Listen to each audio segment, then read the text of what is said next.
apologize for the people on Zoom. This room is super, super echoey, so we are doing the best we can with the microphone, but it is terrible for echo in here for video.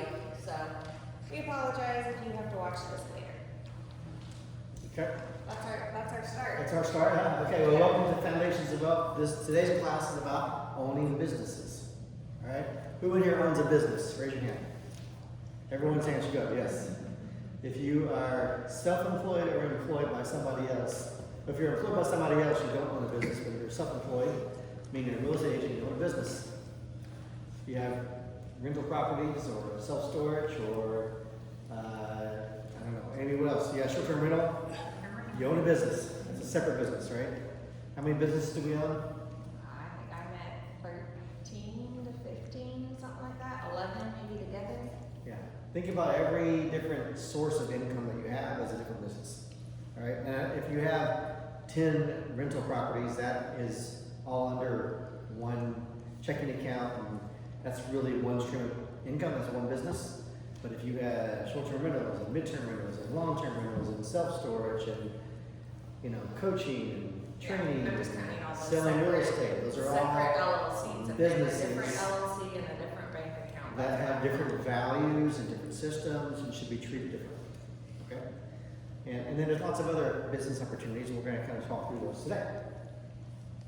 All right, first and most important slide. It gets shorter and shorter as we go along, but basically, you need to know that we are not professionals, and we only give you this out of the goodness of our hearts. We are professionals. We are We're not professional, we're not attorneys. financial, legal. And we're not paying for the course, so yeah. So we're not giving you any advice that can be construed as legal, financial, or tax advice. How about that? You should consult a professional that does that if you want that type of advice. Yes, we always believe in paying professionals for the professional work they do. Okay. For entertainment Yes. We come here to do jokes, right? All right, so why businesses build wealth? Well, businesses are the engine of wealth, right? Unlike a paycheck that caps at your hours, right? Someone else determines what you make. Your business can grow, compound, become an asset, and it's all right, right? Income growth. So businesses can grow. If you want to scale that business, you can be a business of one, right? Which is kind of like being self-employed. Or you can have a business where you have employees that work for you, and their work then produces the income for the business, which creates net profit that you didn't actually work for. You created the business, you had the idea, you built the system, you purchased the beginning of the business, and then you let the business grow itself. Scalability, again, you hire employees, you can expand to other locations. Simple ones like a restaurant, so you have a restaurant in one location, and it does well enough where you can open up a new location. So that's scaling. And then asset creation. So you have the ability potentially to sell the business, right? It has a value, you can sell it. You can pass it on to business partners for a dollar amount. You can pass it on to your children if they want it. We'll talk about that later. You can leverage it. You can borrow against it to create other businesses, right? So businesses are an engine of the wealthy, and that's what we'll talk about today. So my specific, view of this, point of view of this, if you are a real estate agent and you just have a messy database, that is not a business that is sellable. So if your business dies when you do, because it lives in your head, Brian Hazley, that is not a business that's able to be sold. That's a job. Has to have a system or something attached to it. A business is run by a system. So if you do not have a system that is going to keep that business operating when you are dead and gone, then it is not truly a business. She is really aiming at you, man. It's your side. Yeah, I'm in the bar. Yeah. When Christy gets here, we'll pick on her too. So. All right. So what businesses do create is leverage. So if you have a correct leverage system set up for your systems, automations, AI, employees, teams, that gives you your time back. Be very careful how you create your time leverage, because if you invest it in people that suck up all of that time from you, it doesn't actually buy your time back. So be careful how you're creating that leverage. Okay? Income leverage. Your revenue isn't capped by your hours. So as a real estate agent, again, if you are the one working in your business and you aren't working, you need a business that can continue to produce income even if you work on the beach somewhere, right? That's what makes it income leverage, because one product or service can keep generating income whether or not you are working in the business. And then finally, tax leverage. We have several investors that invest with us solely, I think some of it, just for the tax benefits of having some of the tax leverage deductions, credits, and things that they can have from investing in certain businesses. There are advantages to owning a business that give you different tax advantages than just being a normal W-2 employee that you would have. A business has all the expenses that become a tax deduction effectively. A W-2 employee that works for the business doesn't have ability to deduct anything. Yep. So if you are not having any sort of a business and you are just a W-2 employee right now, then you should consider what things even count as businesses so that you could get at least some of those benefits. You talking about tennis court as an No, example? I'm talking about, like, honestly, even if you're a W-2 employee, right, you go to your job every day from 9 to 5 and you don't own any business. Well, you could technically do something like Mary Kay, or even one of those, like, any of those side small business, have a shop on Etsy, that then even if you're doing a small amount of work, if you have an LLC in that company, then you can still claim a lot of those business deductions. That's what I'm talking about. Gotcha. Yep. Okay. So every business serves two masters, right? So generate profit, build value. So generating profit, cash flow today. So profit is the income that business produces. What you pay your bills, you fund your lifestyles, you reward your efforts for now. You might have monthly distributions, you might have an owner's salary, you might create surplus income from operational efficiencies. So the businesses, we're in business to generate a profit. Gary Keller tells us that all the time. You're in business to make a profit. Okay? But then we also have to look at building value. So wealth tomorrow. A well-run business appreciates in value over time, becoming an asset you can sell. So a well-run business earns the respect of others and potentially becomes an asset to someone else, which means you sold it and you got not only the income over the years from that asset, you got profit later on down the way. Brian, you mentioned in our last meeting, talking about all the different properties you could buy, assets. Those are, you had a business of long-term rentals. We were talking about Heidi Ford, right? So Heidi Ford, she bought 64, 65 homes in 5 years, all mostly in New Albany. And now she has decided, I'm going to sell all of those and move to the Florida Keys and retire. She built a big business, and that business now has value as an asset, and she's going to sell it. And then the asset itself is going to create income that she can go live off of for her retirement. Or create other businesses and opportunities. She will most likely create other business opportunities from that income, yes.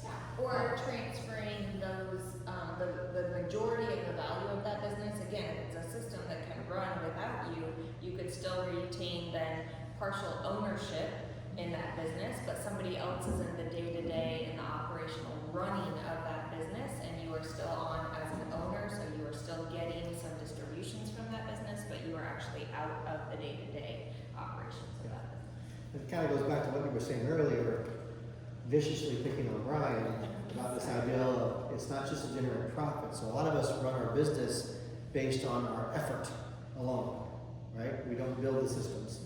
We don't maintain databases. We don't do things to build future value.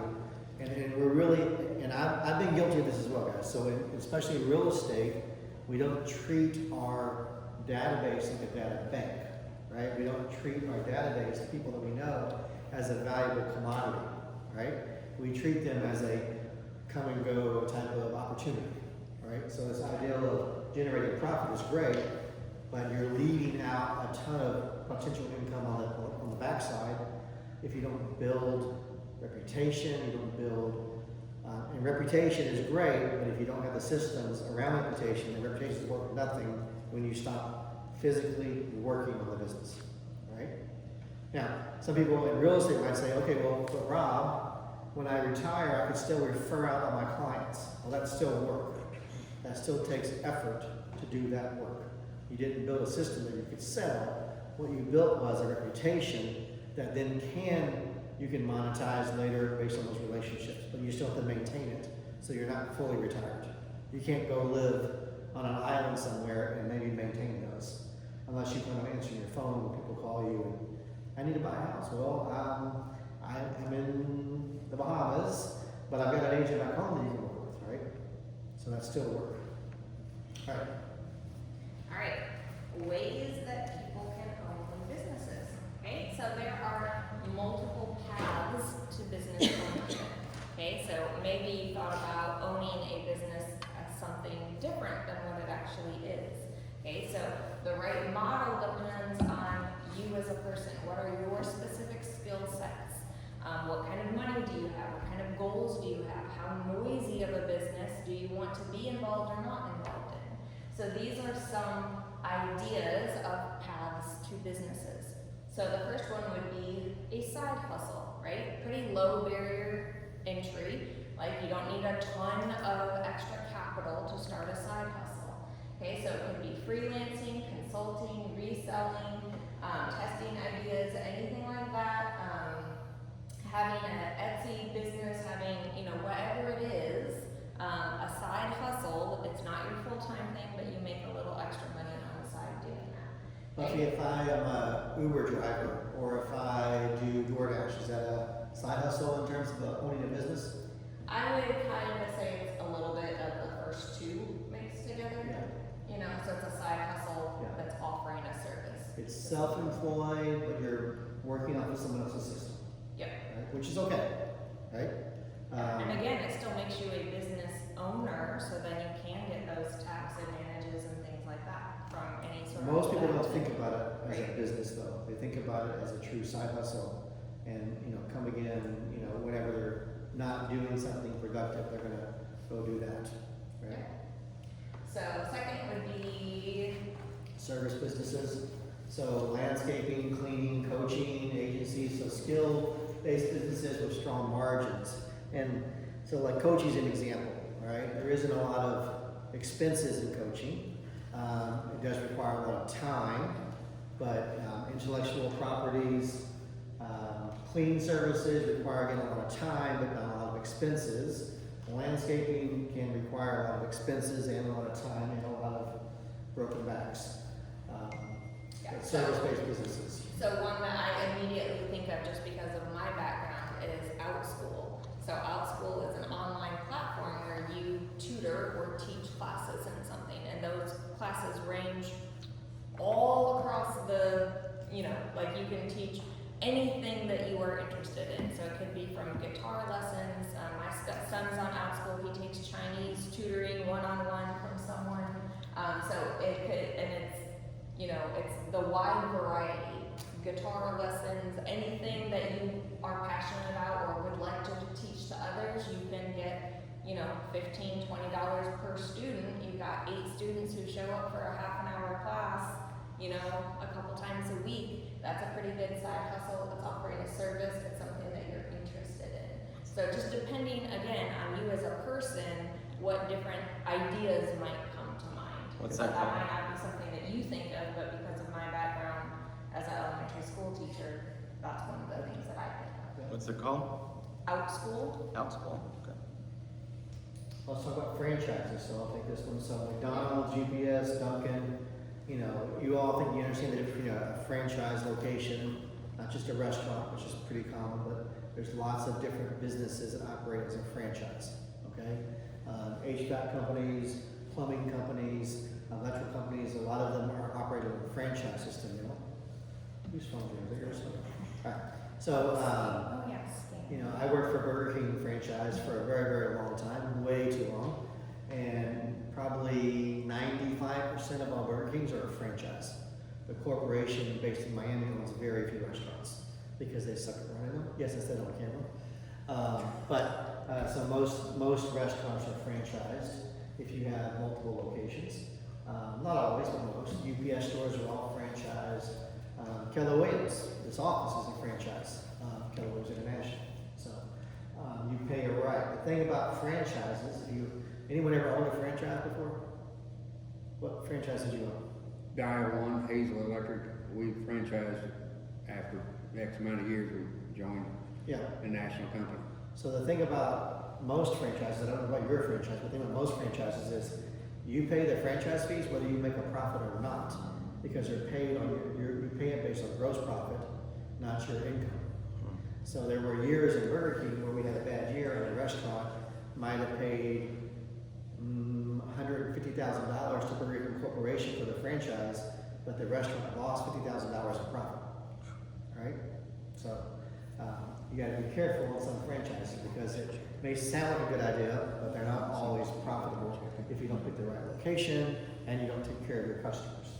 Yeah, and then specifically to us now, we have this opportunity of content businesses. So you can get paid to be on Instagram. You can get paid to be an influencer, to be a YouTuber. You can start a podcast.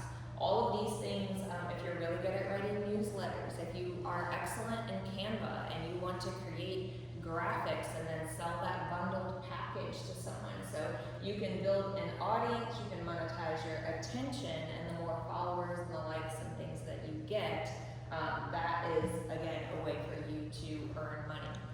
So basically all of the social media platforms will pay you if you have a large enough audience to speak to. Yep. So that's something that's a little more, nuanced to our day and age that maybe we didn't have available to our grandparents, didn't have the opportunity to, Right. be an Instagram influencer. Well, content business, I think, are magazines, newspapers, little small publications in towns. Now we're left with just the major publications out there, right? And one thing that just kind of came out of family reunion was like we have like this beautiful golden opportunity over the next, at max, maybe 6 years to like capitalize on some of the free aspects of social media that is not going to be free forever. So once it turns, Social media becomes 90% of our marketing. It's not going to be free like it is now. yeah, so take advantage of the things that are free to us while you can. Yeah. And then big idea companies, startups, tech products, innovations. At our partner meeting today, there was that showing agent company. Yeah. What was it called? Something Keys. Keys. Yeah. Please. Yeah, Keys, please. That's Yeah. what it is. That's a big idea company, right? A Keller Williams agent had an idea. Happens a lot in this industry of entrepreneurs, and now they're turning it into a business that has the ability to produce income without them doing the work. Yeah, so fun story about that. Someone in my AI mastermind group, they took some of the things that they had learned in our AI mastermind group and they created an app for open houses because people were always trying to either host open houses and wanted to find ones to do, and then agents who had open houses were looking for agents to host theirs open. Yeah. And so they created an app with AI, basically the same way that the Keys Please, and now it's an app that people get, that they get paid to do, and now she doesn't have to work as a real estate agent anymore because she's making enough income off of that one app that she designed So and the idea sells to of brokerages. that big idea company is that you see a need in an industry that you're familiar with. Can you monetize that need? Right? The solution to that need. Yeah, we're going to talk kind of specifically about some of the things that every business needs. So if you have a business idea, there are some things that you need to make sure you think about. All right, so we are going to go through 10 essentials of a successful business. So if you have a business, which we already said, every single person in this room has a business of some sort. Do you have all of these parts of your business? Are you missing any of these parts? These are essentials. That means you can't do without them. You actually need them in your business. So, Rob, what order you want to do? You want me to go? You want me to? Okay, go first. So the first one is mission, visions, and values. We've heard that term a lot in Keller Williams. So mission is you tell your customers what you do, all right? Where you do it and why you do it. So tell them what you do, where you do it, and why you do it. The vision would be internal, kind of the why for the employees behind it, the why for yourself, right? What is the vision of this business and where is it going? And the values, essentially it's your personal values or the values that you are putting onto your business about how you make decisions and what you stand for, all right? What are your guidelines for decision making is your values. All right, so then secondly, maybe you haven't really thought through, what is your business plan? You need a plan. What does it actually cost to run your business? Okay, so one class that we offer here in the Market Center is business planning, business plan clinic. Yep. I think that helps you understand what does it actually cost you to be in business for yourself. Okay, and like what we talked about earlier, how much could you sell your business for? Is your business actually able to be valued? So do some math and figure out, hey, if I have this many contacts in my database, how many of those are clean? How many of these are generating what percentage of my database is, recurring regular transactions? Can I figure out what the trajectory is of my business? And is that easy enough for me to be able to say with math, hey, my business does this amount every year over year. I have this many people that do this much business every year. So the other parts of the business plan from an economic standpoint are, what are you going to sell? What does it cost to produce that product, right? How much of that product do you have to sell to make the business a profitable business, right? If you're in real estate, what's the activities that you have to do in order to get paid, right? And if you don't know those numbers, you should, if you're in this room, you probably should know those numbers, right? But the idea is that, hey, there is a business plan around activities that will produce the income that you desire. You just need to understand what those numbers look like. Okay. Organizational structure, I'll take that one. Okay. So it's essentially, if it's just you, it's an easy structure, right? If you're going to scale and add employees, then who do you want working for your company? How many employees do you need and what roles will they have, right? Pretty simple, right? But those are things that sometimes we get into it and we just hire out of pain or out of necessity. We don't think about the structure of the business and what the business actually requires. We find a person that says, well, I like this person, let's bring them into the business, but we really don't have a need for that person for their skill set. So we want to match the business needs with the person that we're bringing into our or you're bringing in the wrong role first in your business. So maybe which is a normal mistake. So if you've made that mistake in the past, it's okay. You're going to make it again probably. But just realize that's a mistake and we have to do better at finding the right people. Okay.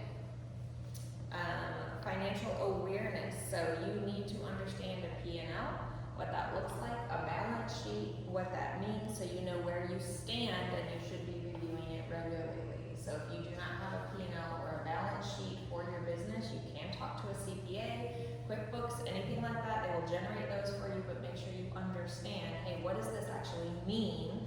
How do I read it? And how do I know how I'm doing by looking at those numbers? And P&L, hopefully you all know this, it stands for profit and loss, but it is basically a statement that shows your income, all the sources of income, and it shows all of your expenses.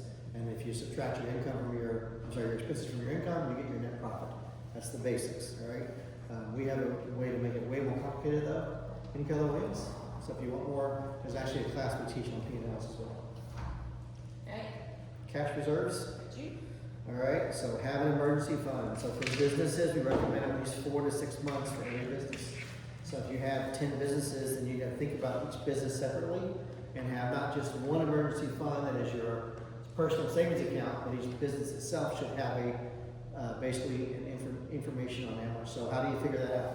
How do you figure that out? Well, so if you have an Airbnb, you need to know, and that's your one business, right? You need to know, hey, if I need a 4-month reserve for that, I need to at all times in the bank account have enough to pay that mortgage and the utilities and anything else on that property, whether or not someone stays there. Yeah, and don't make the mistake of figuring out the shortfall for 4 bad months. What you should do in this example is, if you had no guests for 4 months, what will be the expenses for those 4 months? Have that money in reserves. Yeah. Okay? So it's a pretty simple concept to understand. I think most people understand it, they just don't do it. They don't do it, right? And then they get in trouble. Yeah. Okay. All right, product or service. Sometimes people, again, they create a business or an idea because they had a great idea, but they didn't actually do any research about whether it was actually needed. So don't create an idea for something that is already readily available. What is the gap? What would your product or service provide that is not available? Is it needed? Is it desired? Is it wanted in your area? And what problem is it solving? Right? So if you can think about a business in terms of what problem is it solving, that's a much better idea than, oh, what fun idea this might be. No, think about the problem that it's solving first. So, Pricing strategy, I'll talk about that. okay. So some of you who've been on these earlier classes, you know that I'm trying to get my wife to do a baking company because she loves to bake, and I can't afford to eat all of them. So I was like, sell them. People want, and she's been doing it for a few weeks now. It's working out really well, actually. My house has turned into a complete bakery now. However, she tormented herself for probably 6 months unnecessarily because she couldn't understand a pricing strategy. What will people pay? Just ask what people will pay. They'll tell you, right? But how do I figure out how to price something? So this is an easy example, but I want you to think about it and you can relate it to the terms you're thinking of. So in her case, and this is a mistake most people make when pricing their business, all right? They don't count their time as labor.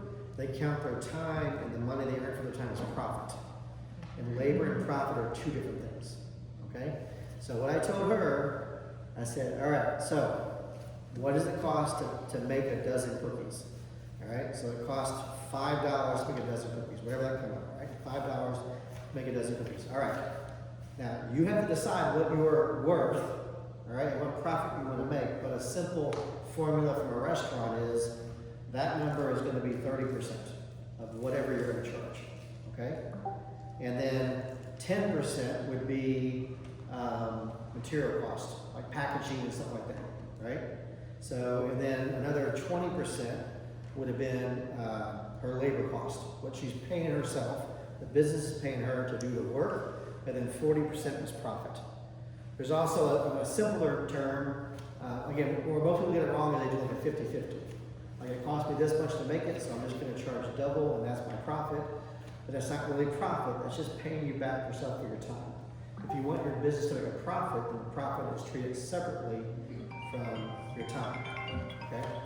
So, Again, because if you can't work in the business, somebody else would have to do that. if you want to scale, then you've undervalued your product by not charging enough, right?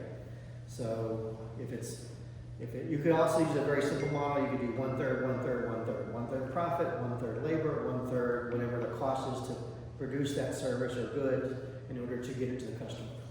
Okay?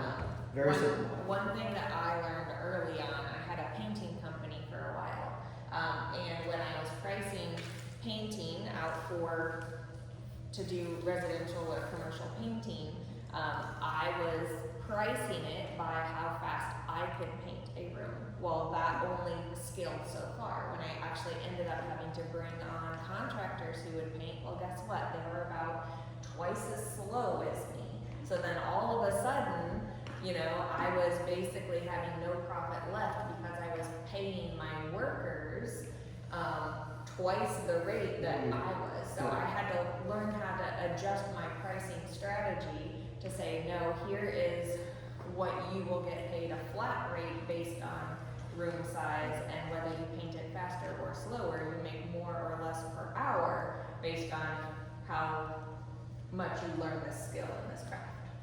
90% of all small businesses fail in the first year. Yeah, 90% of all small businesses fail in the first year. And it's because they don't have a business plan.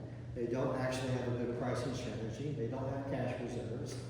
They don't have the next thing to talk about, which is a marketing plan. And they haven't done the work up front, the essentials, to make sure business is successful for the first year.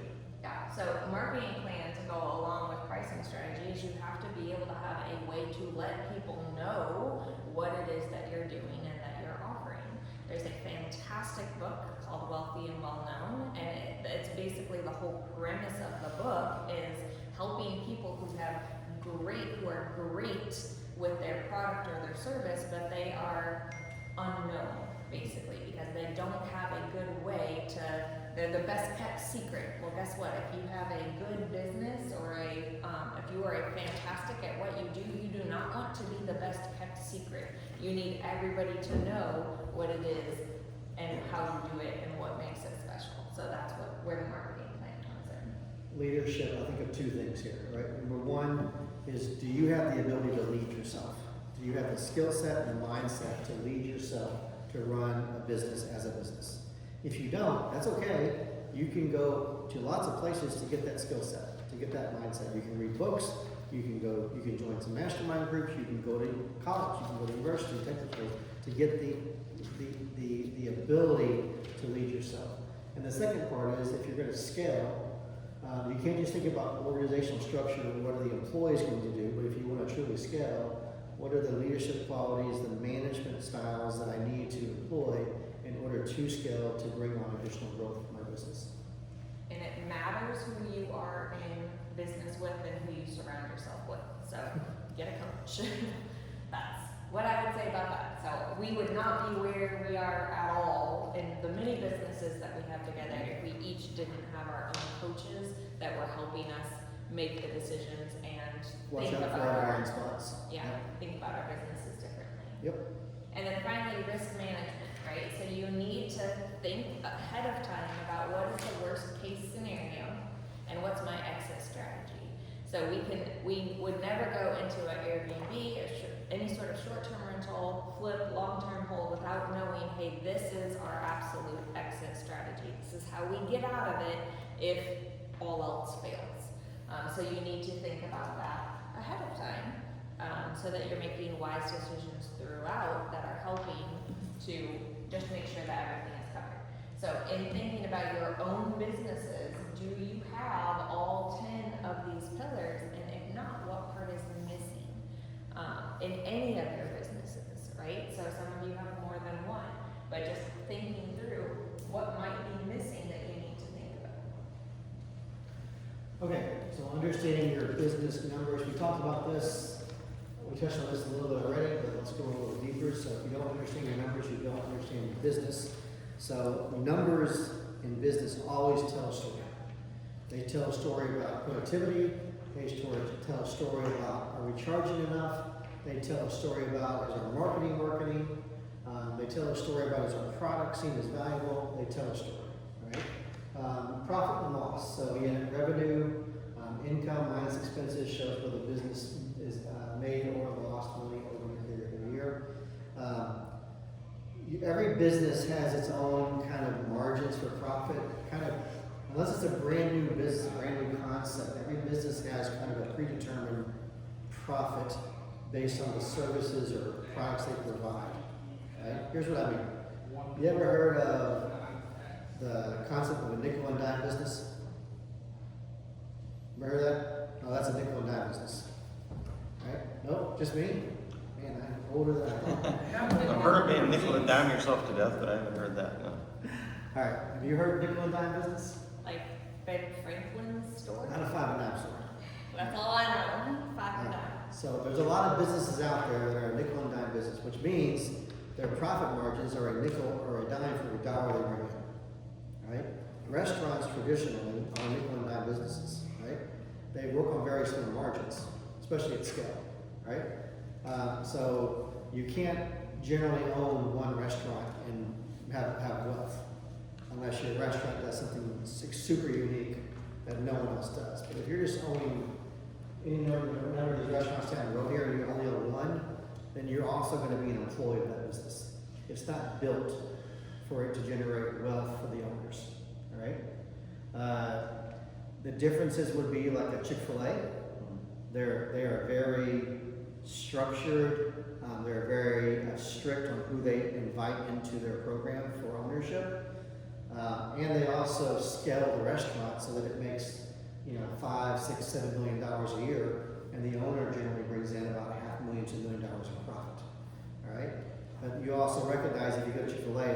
system that beats everybody else's system.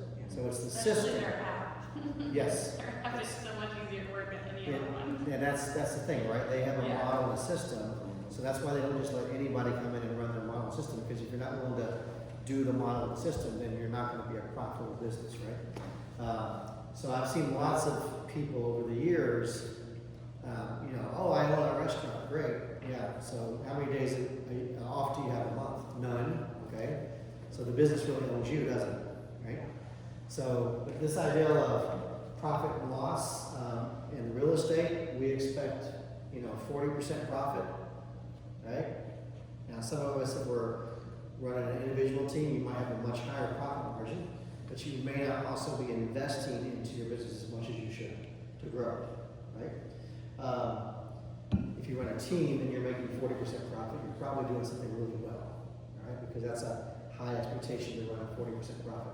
Gary Keller says in our business of real estate that a team that is hitting a GCI of $1 million in this environment is probably only going to profit about 25%.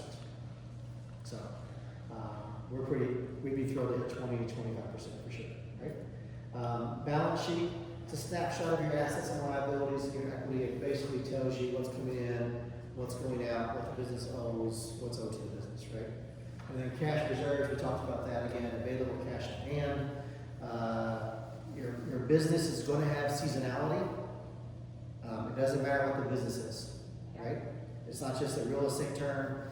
Every restaurant goes through seasonality. Landscapers go through seasonality. You name it, Walmart has seasonality. They all have seasons of income and profit. And a lot of places, and you've heard this before, I'm sure. I'm not this old. But a lot of retail stores like Kohl's, and some other Dillard's, they depend on November and December. Maybe their only 2 profitable months the entire year. The other 10 months would be negative. But they're going to make so much money leading up to Christmas that it offsets the rest of the year. You've heard that before? Nope. That's true. I see that like with my cabin, right? So my cabin makes enough money in just 3 months in the summer at Patoka Lake to basically pay for the entire rest of the year. So. In the restaurant business, if you work in quick service restaurants, your busy months are May, August, December. 3 months. You'll make killer money in those 3 months, and you're hoping to not kill yourself the other months. I think of like prom dress shops when I think of stuff like that. Like Yeah. if I was a kid, you want me, I'm sure it would make Yep. money throughout the year except for prom season. Prom season and maybe an occasional wedding here. Yeah. And that's about it. Or homecoming, prom. So that's where reserves become important. Yeah. Right? Okay. There we go. Alright, so what makes a business work? If you strip away all of the things and you just keep it on super fundamentals, there are 3 things. Okay, you have to have a product or service that solves a real problem. Okay, people will pay for something that solves a problem. Okay, and you must have demand for that. So the demand has to exist before your business does. So you can't create a business that solves a problem that people aren't aware that they have. So they have to be aware of the problem in order for you to have a business on it. Okay? And then your pricing has to make a profit, right? It has to be, run the math. So it has to cover your costs, it has to have a margin. And if you underprice it, then your business might seem like it's doing okay, but it will eventually fail. And then marketing. You must have marketing because it has to be visible. Your business has to be visible. It has to bring customers to you. So if you do not have those 3 things, you do not have a business. Okay? Or a successful business. You might have a business, but it might not be a successful one. You might just own your job. Okay? So make sure that you are solving real problems for people, that your pricing is going to leave you margin. So you need to know your budget and your P&L, and you need to have marketing. You need to market yourself and market your business. Don't market yourself, market the problem that you solve. Okay? That is what people will pay attention to you. Okay? Do not market yourself, do not market what you do, Do not market how you solve the problem, market the problem. Because people will pay attention if you are talking about something that they recognize as a problem that they have. So that is one marketing tip that most people fail on, is they market themselves or they market the solution. You don't market the solution, you market the problem. Yep. So, All right. No. can I skip one? Skip one. There you There we go. go. Okay. 2 ways to invest in a business. All right. So not all business ownership looks the same.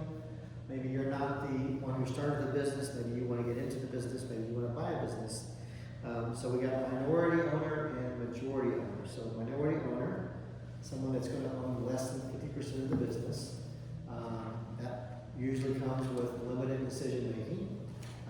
Again, all of these can be, any structure of business can be very unique, right? I have businesses where I am 1/3 owner, 45% owner, 50% owner, 60% owner, different things, right?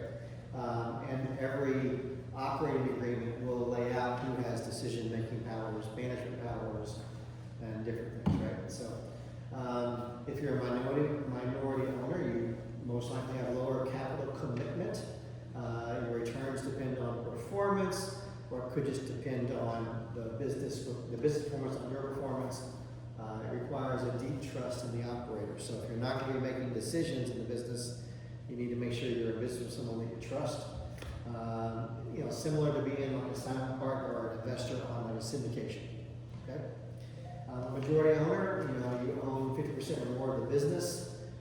If you're starting a syndication, we don't have a slide for syndications here. If you're starting a syndication, then you may only own, 20-30% of the business, but nobody else owns more than you, so you by de facto become the general partners and the majority owners of the business. So full strategic and operational control, you would want to keep that. You have greater responsibility and also greater risk exposure if you're a majority owner. Upsides, of course, generally speaking, you do control the decisions of leadership, or you're in leadership, or you put other people in those leadership roles. You've got to maintain and build the systems, or pay someone to build your systems. You got to manage your own teams, and then ultimately you're the decision maker, right? Which again, could be good, could be bad, depends on the business. So thinking about these 2 major ways to invest in someone else's company, right? Or to build your own company. These are some of the questions that you would want to ask yourself, right? So if you were going to be a minority owner, let's say you were going to invest with Rob and I in one of our things, you would want to know, hey, do I trust the person in charge, right? Because if you are going to invest with someone and be a minority owner, you are going to trust their decisions. You do not have control, okay? So you need to believe in them as a person and their mission. And then if you are the majority owner, if it's your business, what time and responsibility do you have to make this business work? Are you willing to properly take care of other people's money? That's a big responsibility, right? Like if you have people that are investing with you, then you are responsible for their money. That's a heavy weight and load to bear. It's not the most fun at times either. And then are you buying yourself a job or a business, right? So make sure that it's worth it for the extra headache to be that majority owner. So we've done plenty of both. Yeah.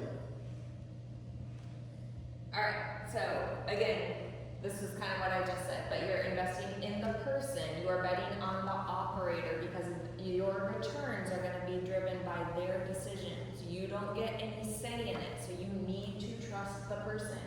Their character, their track record, their competence matters a whole lot more than whatever shiny thing that they're putting on the slide deck for you.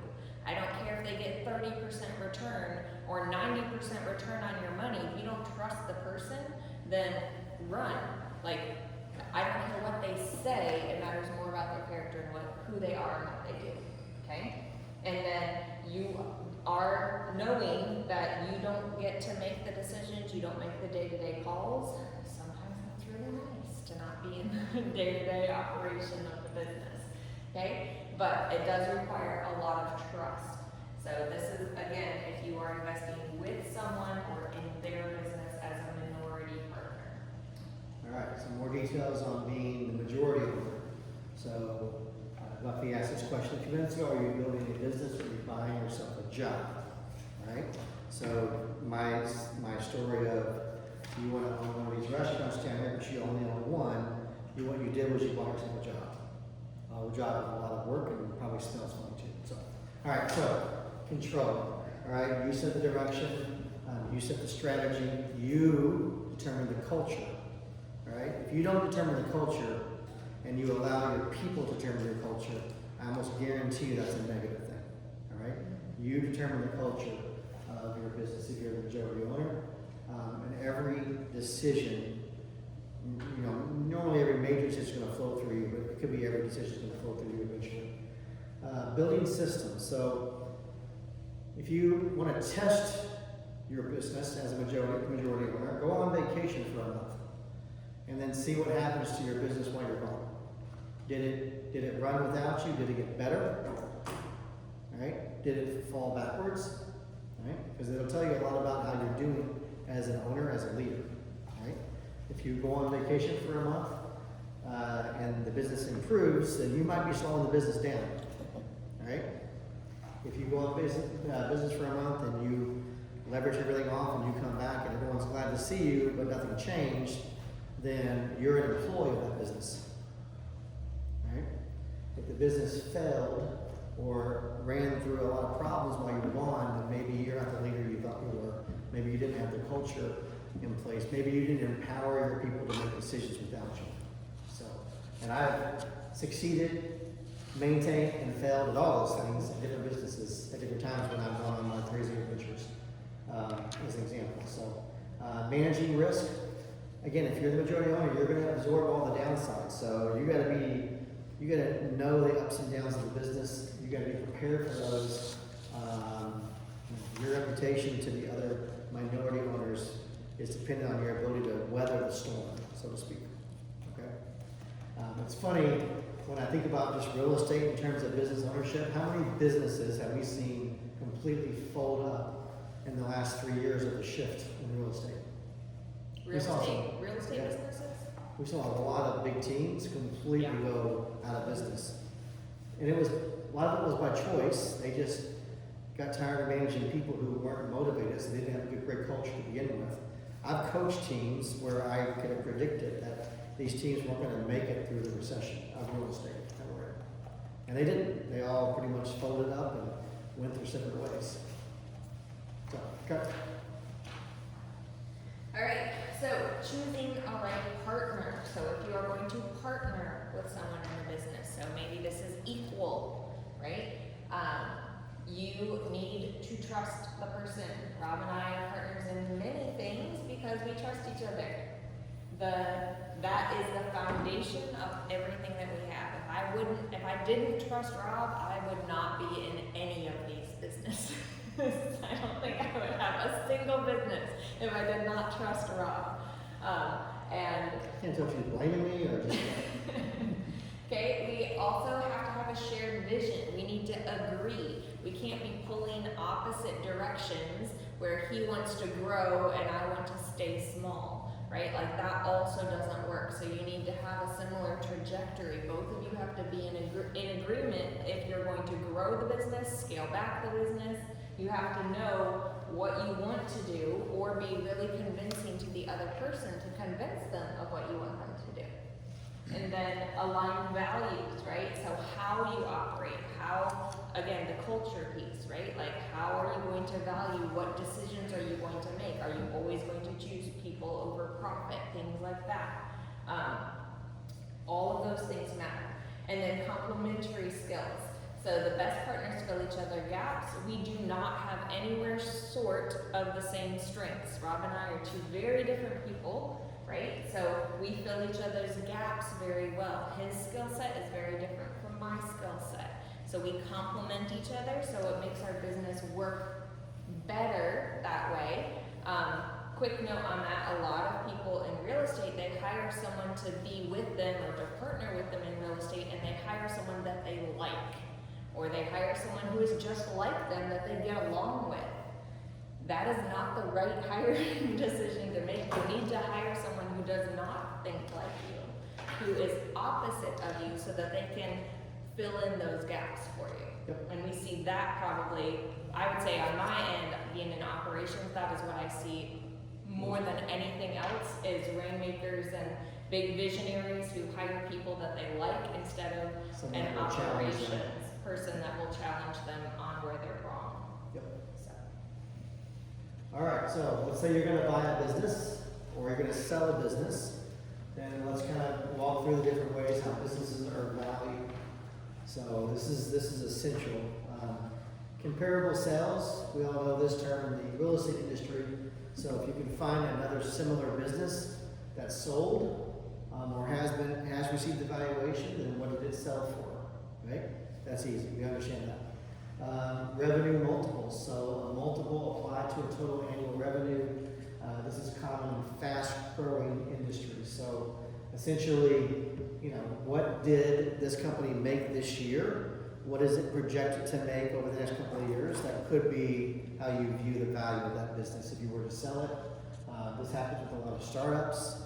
When they get bought out, that's one of the earmarks that what they built was valuable and successful, and they had a good system. yeah, so that's based more on their trajectory. So, Yeah. hey, it's going to do 10 times more business next year because they just got their foundation year out of the way, kind Yeah. of thing.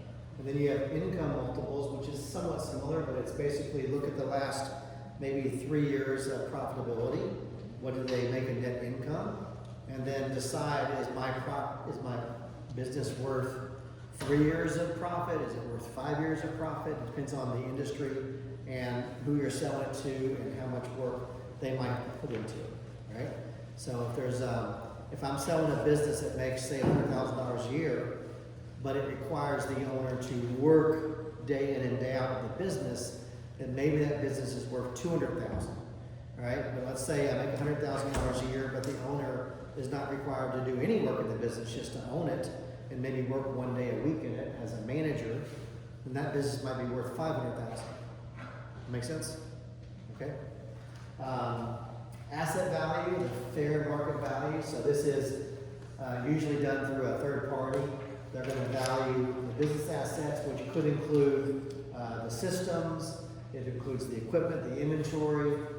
It'll include Your website, how much website, traffic, SEO. yeah, kind of leads, the database that you might surround it, your customer flow, all these different things to determine a true asset value, right? And it doesn't mean necessarily that's what it will sell for. It just means the value as it exists today, and then what is someone willing to pay to have that value, or they see the opportunity to grow that value over time. And then liquidation value is bottom. This is the floor value. This is the bottom of the barrel value. If I sold everything for whatever it might be worth, what would that fetch me? All right, you think about liquidation sales. We see those in retail stores, Right, and that's furniture where they're stores. selling off the actual chairs and the tables and the Yep. wall art and things like Yeah. So, right. So those are 5 ways to value a business. that. Then you can walk us through the math. Here you go. Well, I'm good. That has your name on it. Rob, right here. Rob. That Buffy. Who wants Buffy to do the math, and who wants Rob to do the math? I want Rob to do the math. I don't do math in front of people. All right. You guys will lose that one. So let's figure this out. So annual earnings, a burger shop, love that, earns $150,000 a year in net income. A valuation multiple, 3 times that income is $450,000. Your share, you own 50%, your equity stake is $225,000, separate from your income. So you own an asset. If it's making $150,000 a year, that's worth $225,000. That's a simple scenario. Again, we already talked about that a little bit on the multiple valuation. But why they chose 3 most likely depends on all those other extra factors, like the customer flow, the marketing, the location, the upside of that location, or if there's a downside of that location, how much the management, how much the owners are working in the business. determine that multiple number 3, right? So, it's like real estate. It's worth whatever someone's willing to pay for that piece of property, right? The buyer determines the market. The same is true in businesses. The buyer determines the value. Okay? Alright. So, why a growth trend would drive evaluation? Kind of like what he's talking about, but it is the momentum of the business that would drive the value of it. So if it's done year 1 and it doubled in year 2 and its trajectory is to also keep doubling year after year, then obviously you can see that that business has strong momentum, and so they're going to give that higher valuation multiple.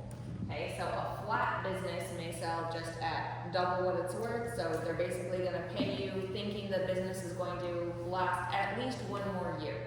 So they're going to pay you, if it did $150,000, then they may give you $300,000 because it's pretty flat and they're not expecting it to grow anymore.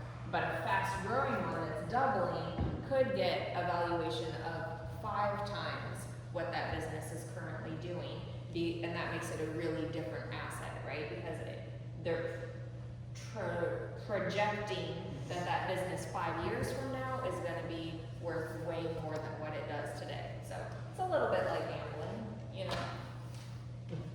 Well, hopefully a little more evaluation than just Hopefully. pull the level on assumption. Okay. Tax benefits of business ownership. Well, again, if your business if your business owners access deductions that W-2 employees simply cannot do, with some exceptions. But every dollar saved in taxes is a dollar that compounds in your favor. So, example, home office. So, if your business has a home office, you should be able to deduct a portion of your rent or mortgage, and also utilities.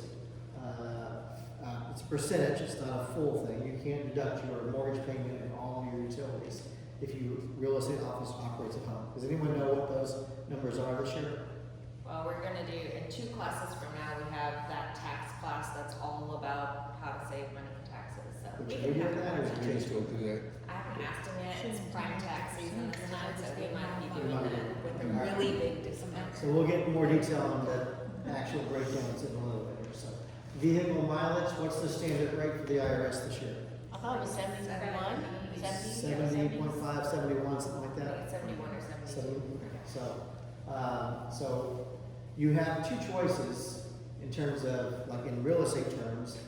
You could actually deduct all your maintenance. Like you could track how much gas you put in your vehicle, your oil changes, your tires, everything that you do to your vehicle to maintain it. Or you can do your mileage. Mileage. Which mileage is better? Much easier. Mileage is better. It's easier, and it's also, generally speaking, works out unless you drive a clump. That needs a Yes, lot I of- was like, if you are a new agent, you absolutely need Mile IQ downloaded as soon as possible. Yeah. Business supplies, equipment, software, tools, any materials the business needs to operate. Those are all expenses. Those are all tax deductible. Health insurance. Be careful here. All right. There are different ways to look at this. I have an S corp. I cannot deduct my health insurance premiums on my taxes. All right. If I have a corporation, the business can deduct those premiums. Right? A lot of people do this. This is just from talking to other CPAs. A lot of people do this incorrectly and are subjecting themselves to a problem in the future. Right? There are people that will run their premiums through their LLC, and some CPAs will allow it. Most CPAs will not allow it. Right? So just if you're doing that, great job. You get a CPA that's working hard for you. Look out for the IRS. All right.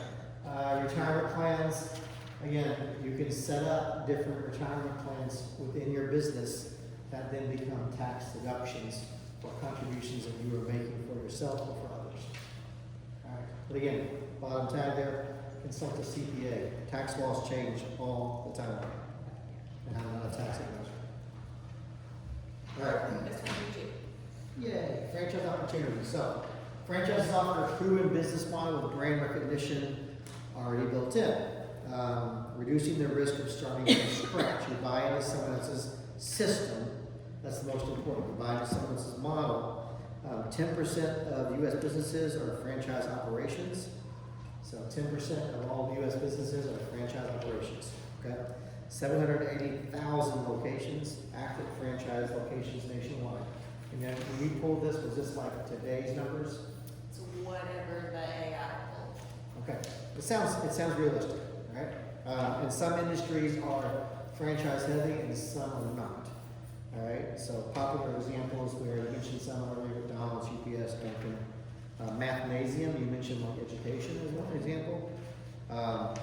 So they expand different industries. So again, they're great opportunities. Just understand the risk. All right, understand the cost of your time when getting into a franchise. All right, if you have one location, you're an employee of the business almost always. Okay, there are. Except for Chick-fil-A, maybe, if you're bringing the $500,000. Yeah, but Chick-fil-A has requirements about how they changed over the years. But when I was in Burger King, Yeah. at the very end, that's when they started allowing operators to own multiple locations. Yeah. So, but initially, in order to buy into, you had to buy into $50,000 to buy into the training program to see if they would qualify you, and you were only allowed to operate one Chick-fil-A. They would not let you operate more than one. So that's changed. It changed to 10,000 too, didn't it? But when I was in the restaurant business, Chick-fil-A's were making $4 million a year. Now they're making double that because everything has increased since 2017 in the Right. restaurant business. But yeah, so okay. All right, we can go through this one. So basically, it's just a thinking through all of these slides. Where do you fit? Okay, so thinking about, do you have less money? Do you have more money? Do you want low control? Do you want high control? Where do you fit in this quadrant, right? So if you want a lot of control, but you have no money, then guess what? You can do a side hustle or start a business and build it from scratch, okay? If you have a lot of money and you can just invest it in someone else's business and you don't care about running it, you just want someone else to run it, well then, great. You pick a partner or investment team that you trust and you just give them the money and let them run with it. So again, kind of figuring out which personality type you are can help determine what business idea might be best for you. Your own skills, your own capital, your own risk tolerance. Yeah. Okay, so you know where you fit on that continuum, right? And it might change over time, right? So hopefully you move from lower capital to higher capital as you journey through life. But maybe your high control versus low control, that might also change. Maybe in the beginning you want to control everything, and then after 13 businesses, you're like, you know what, I don't really want to control anything anymore. Maybe. Just saying it could happen. Where are you at, Brian? High control? When my wife likes me. Good answer. She's right behind me. What do you think? All right, so businesses are one of the most powerful wealth building tools available, but only when you build it intentionally, okay? Again, 90% of small businesses fail in the first year. They didn't understand the amount of effort, the amount of money that was gonna go into the business, and they failed, right? So you have to really be intentional about how you build your business and how you plan your business. And it's a good thing to partner with people who are not tied to your love of whatever business you're going to help you see the blind spots that you probably are looking past because you're really excited about the opportunity. All right? Anyway, so know your skills, choose your partners wisely if you do partners. And again, a business doesn't require partners. And then spot opportunities. Wealth is created at intersections of preparation at the right moment. So the opportunity being like AI right now, right? To be someone who is at the forefront of that technology and using it to build systems and businesses, right? And teaching other people like you're doing. That's not a business opportunity right now. Yeah, I mean, that is the opportunity that all of you have right now. If you are not good at building systems, guess what? AI is. So if you do not know how to have a standard operating procedure, what actually happens in your business every day, use AI. It will actually plan it all out for you and map it all out for you. And all you have to do is talk to it. So this is like that untapped potential right now that every one of you could grow and scale your businesses and make them more systematic, more efficient, and more profitable by just adding AI into them. And AI doesn't have blind spots either. You know, like it can tell you what's wrong with your business and where the growth opportunities are, for sure. So this means I have time for cash flow quadrant. You have 15 minutes. I don't need 15 minutes, all right. So some of you have already heard me talk about the cash flow quadrant. Yes, Christy? Haven't you? I don't know. Maybe. Do you want to Just draw keep on the talking. board? Am I okay to draw it on the board? Who knows what I'm talking about? You wanna pull that around? Yeah, I don't have to turn around. Who knows what I'm talking about when I say cash flow quadrant? I can't hear you. All right, so cash flow quadrant is Robert Kiyosaki. It's the second book he wrote. All right. No one makes fun of my drawing skills. Is that why you asked me permission to draw? Okay. All right. So, thank you. What's E stand for? Don't answer. Let's see if they can figure it out. What's the E stand for? Cash flow quadrant.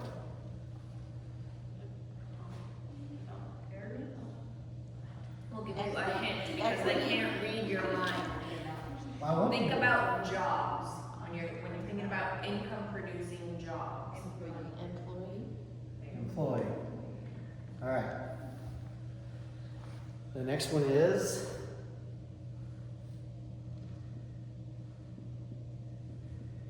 self-employed. All right. I really have captured their attention now. So, employee, self-employed. What's in the upper right-hand quadrant? Can you figure it out yet?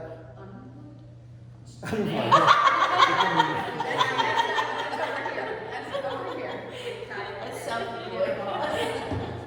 Business owner. Business. All right. And then what's here? Business owner. Close. Investor. Investor. All right. So today, we talked about this. All right. So what Robert Kiyosaki says is the wealthy live on which side of the quadrant? The right side. Okay. So what we're talking about today, maybe you're like, man, that was a lot. I don't know what to do with that information. We're just introducing the concepts to you because this is where the wealthy live. So if your determination is to move away from being an employee, by the way, an employee is someone that works for a business owner, right? Self-employed, a lot of us think of ourselves as business owners, and we are technically on paper, according to the IRS, but if you just work for yourself, you're self-employed, which means when you stop working, what happens? So does the money, Yeah. right? The ideal of a business owner is fully leveraged to where if you wanted to go on that vacation for a month, money still comes in. But your business still makes money while you're absent from the business. You are working with the leverage of other people's hours. Your time and effort is multiplied. Okay? If you're working for somebody else, who's taking the profit? You or them? They're paying you a fair wage, which, remember the model earlier?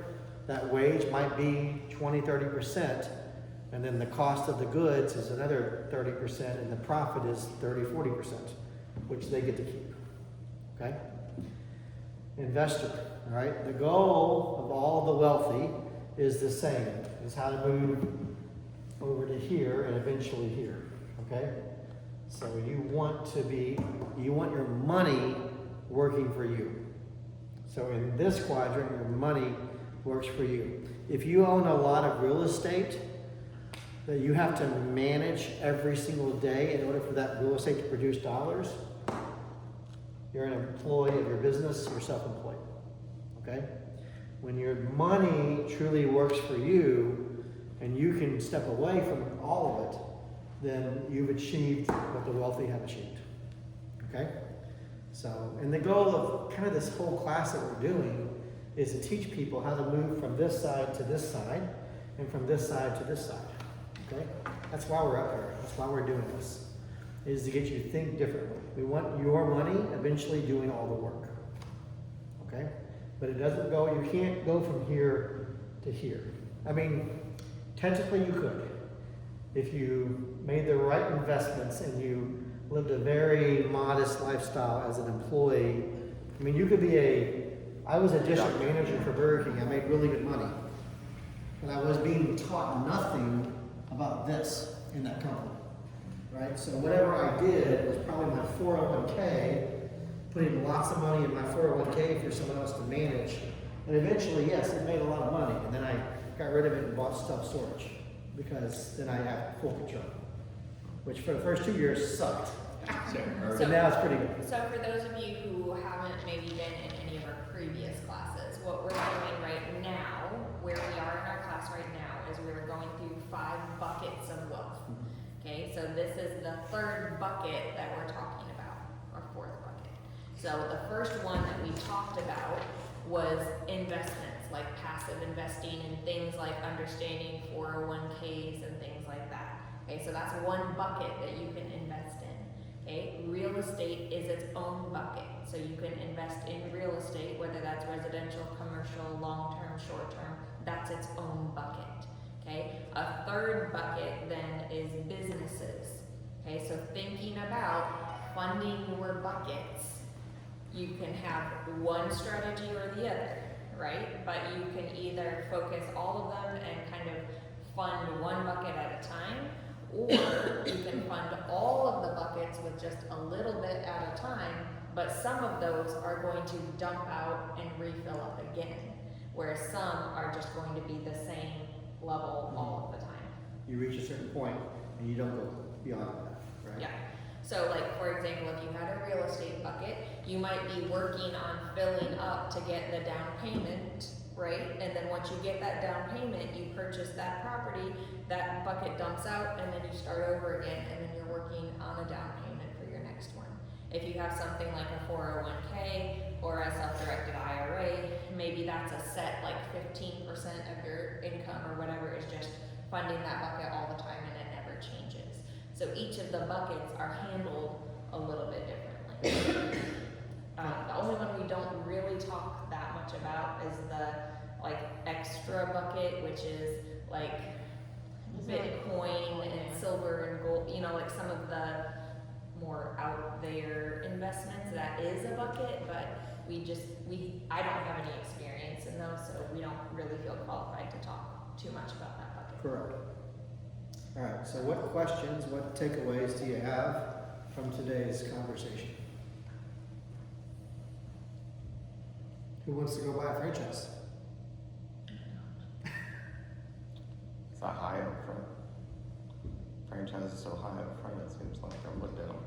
Yeah. It's very high up front cost. Sometimes when we think about businesses, we think too big, right? Like you can also invest in businesses in a small way.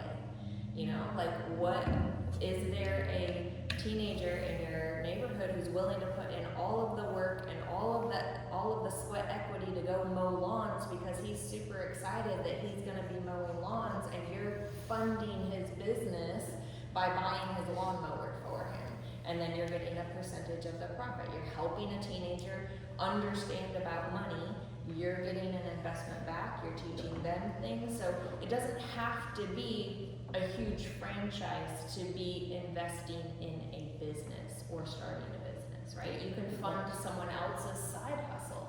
They're willing to put the sweat equity in, and you have a little bit of money to help them. Or you've got kids or grandkids or other things, you know, like you can invest in their businesses to teach them about money too. So it doesn't have to be grand scale things. So I do have a question, but it's more of like a situation question. So me and my fiance, we bought a house, and we're approaching our 2 years, and we're looking to move, but we're looking to invest in our house in some way. What way do you think would be the best way to do that? Especially since I'm so new to all of Yep. this. So you have a house Yes, that you've owned for 2 years. yes, we're looking to move very soon. Like, not like very soon, but like when we can move, we want to invest some money into that house, whether renting it or like rent to own. Okay. I just don't know So how. I will send you the slides on our last class, which was where we talked about the easiest way to build wealth in real estate is by house hacking as a house that you live in and then move from every 2 to 3 years is like the easiest path to wealth simply without having to think too We got much a about friend it. that lives in the woods of Lafayette. His mortgage is absolutely free. He don't own anything because every 2 years he moved into another house. Yep. And now he lives in a $600,000-700,000 house with no mortgage.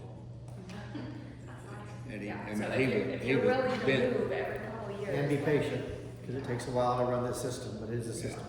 Yeah. One of the things a few of you know that I was an electrical contractor for 41 years. And one of the things that we found is that one of our bigger problems, and people become an electrician or a plumber or a heating and air technician. And then all they say, well, we want to go out and we want to go in business. And so what they found out, and one of the biggest problems of being losing your business, is because the schools and everybody else don't think about learning business and going to business classes. They become an electrician or a plumber, but they don't really know anything about business. So when they they're being self-employed with their own little truck and they survive and all that. But as soon as they start expanding and get the second truck and the third truck and all that, they get in trouble because they don't understand the business portion. And same as the real estate, actually. I would argue, yeah, I was gonna say, I argue that that's the same thing with real estate. People pass a test and they For don't. know most anything people, about real it. estate may operate as a hobby. A lot of part-time agents, nothing against part-time agents, but they sell 2 or 3 or 4 homes a year, and they're treating it like a side hustle and not an actual business. You're right. You'll find out it may have changed by now, but one of the biggest failures for years were doctors because they learned how to become a doctor but not a business.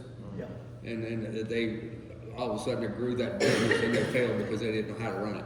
They don't know how to lead other people either, or manage other people. Managing people. So I read a story just a few days ago about Kmart, assuming that Walmart is the reason why Kmart went out of business. And they came out like about the same time, but the business owners of Kmart started buying, it was the bookstore, like 6 different, they wanted to do what they did at Kmart, and then what happened is Kmart didn't get any love anymore because they spread out their money out to all these other businesses, and then that's what ended up failing because now the Kmart's are on run down, there's no maintenance on it, so that, it was never because Walmart took them out of business, they took themselves out of business. I mean, they bought Sears, which was a very stable company, and they ran it like Kmart and threw that out of business, Yeah. In my 20s, actually the bank sponsored a business opportunity, business class that I went to, and one of the examples still sticks in my head that to this day. It was a mom and pop grocery store, and business was doing so good and kept going and kept going. We went through this whole profile over a couple of years, and they grew so much they made an addition to the property, and where they made the addition, they used the parking lot. So all of a sudden there was no place to park, so the business failed. It's just they didn't think about it. They had no Simple place to mistake, park. but in the moment, Wiped them they out. didn't see it as that. Yeah. Yeah, you can not realize your own blind spots when you're thinking about growing or scaling your business. I mean, again, mine is the perfect example. I had a painting company. I knew how to work for money. That was something my parents taught me, right? Like I knew how to work for money. I knew how to value what I could do and what I was worth, and how quickly I could paint a room. But I didn't know enough about business principles to understand how much of a headache it was to manage other painters now trying to paint under my brand and my name. And I was like, nope, no more. I would rather just work for myself, I don't want to own a business because that was something I didn't want to do. Everybody's bringing up the same exact point. What got you here will not get you here, will not get you here, and will not get you here. Right? So you have to change your mindset and learn new ways to Skills. think, not just skills, but new ways to think about opportunity, about evaluation, about leadership, about other people, in order to move from the left to the right, and eventually move into making money work for you. Right? So a lot of people run a business of buying assets that generate income. Assets are businesses, assets are real estate, assets are IRAs, 401k. That's what we've been talking about, right? But only it takes an investor mindset to understand that, hey, those are just assets. It's the system or the leverage that makes it where the money works for me. Right? So, all right. Well, thank you all for coming today. I appreciate it. We appreciate it. And, we will have a class next week, but it'll move to the Parks, back to the Clarksville Library. It's 1:30 to 3. No, yes, sorry, that is correct. Yep. And then there is no class